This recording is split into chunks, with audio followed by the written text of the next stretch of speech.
เยอะ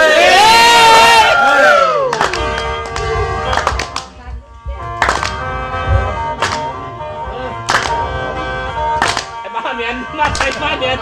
เด็กก็คือเขียวมาพลุงเนี่ยอันตรายนะมาเด็กร้อนไอ้ร้อนปั้นเอาเขียนไก่มาเอาเขียนไก่จะรอไม่ประหยัดขึ้นแล้วสายโอ้ยน้องเรียกน้องไอ้